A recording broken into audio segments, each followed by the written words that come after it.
પાટણના શંખેશ્વર ખાતે ગૃહમંત્રી હર્ષ સંઘવીએ નવા બસ સ્ટેશનનું લોકાર્પણ કર્યું હતું। માત્ર 1.5 વર્ષમાં જ 2.5 કરોડના ખર્ચે શંખેશ્વરનું અદ્યતન બસ સ્ટેશન બનાવીને લોકો માટે ખુલ્લું મૂકવામાં આવ્યું છે। વર્ષોથી અનેક લોકોના પોતાના हित साचववा माटे कोर्टना माध्यमथी बस स्टेशन माटे राखवामां आवेल जमीનમાં स्टे लाववामां आवतो हतो। 15 થી 20 દિવસમાં ટેન્ડર તેમજ ખાતમુહૂર્ત તેમજ તમામ પ્રક્રિયા પૂર્ણ કરીને નવીન બસ સ્ટેશન બનાવવાનું શરૂ કરવામાં આવ્યું છે। પાટણનું 6 વર્ષથી પણ વધારે સમયથી બની રહેલું નવીન બસ સ્ટેશન ટૂંક સમયમાં બની છે, જે લોકો માટે ખુલ્લું મૂકવામાં આવશે તેવું હર્ષ સંઘવીએ જણાવ્યું હતું। શંખેશ્વર ખાતે જૈન સમાજના ઓળી તપ કાર્યક્રમમાં હાજરી આપી જૈન મુનિઓના પણ આશીર્વાદ મેળવ્યા છે। જે કેસવી ગુજરાતી સાથે પ્રવીણ પંચાલ પાટણ। આજે શ્રી આપણા ગુજરાત રાજ્યના ગૃહમંત્રી અમારે જૈન ધર્મોમાં આંબીલની ઓળી આ મહિને શાશ્વત ઓળી ગણાય એમાં પધાર્યા। અમારા મહારાજ સાહેબના જે આશીર્વાદ લીધા અને અમને બી માર્ગદર્શન આપ્યું એ બદલ હું એમનો ખૂબ આભાર માનું છું।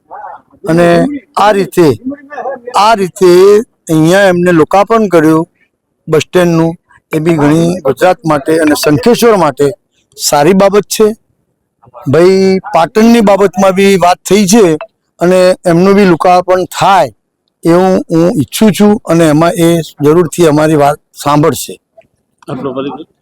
હું પોતે સાબરમતી કમલેશભાઈ છું અને આવી આંબલની ઓળી ક્યાં થાય એમાં દરેક કાર્યમાં ભાગ લઉં છું અને સ્વેચ્છાએ હું કાર્ય કરું છું। પાટણ જિલ્લાના શંખેશ્વર નગર ખાતે શ્રી શંખેશ્વર મહાતીર્થના દર્શનાર્થે લાખો લોકો દર વર્ષે પધારતા હોય છે। એ જ રીતે આજુબાજુના 30-32 ગામો માટે શંખેશ્વર બસ સ્ટેશન એ ખૂબ મહત્વનું સેન્ટર તરીકે ઓળખાય છે।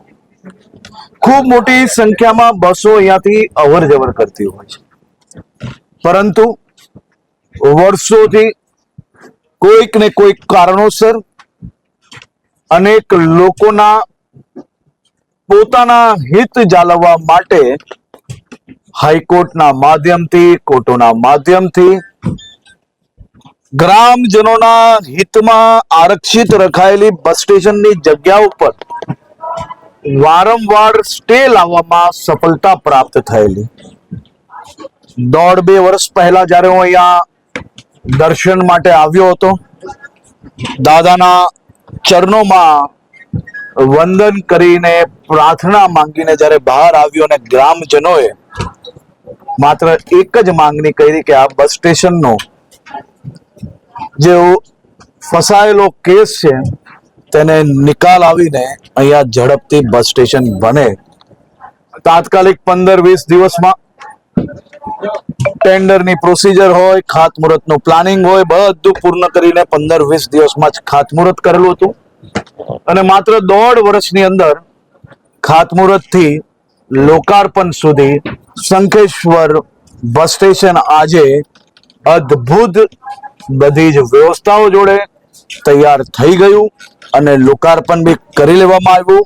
હમણાં 15-20 મિનિટમાં ખૂબ મોટી સંખ્યામાં લોકો આ બસ સ્ટેશનનો લાભ લેતા આપ સૌને નજરે પડશે। પાટણનું બસ સ્ટેન્ડ છેલ્લા 6 વર્ષથી અત્યારે ચાલે છે, એ બાબતે બી કામગીરીનું નિરીક્ષણ સંપૂર્ણ કરી લેવામાં આવ્યું છે। ખૂબ ઝડપથી ત્યાંનું બી કામગીરી પૂર્ણ કરીશ અને ઝડપથી જઈને ત્યાં બી લોકોને એ સેવા ખુલ્લી મૂકીશ।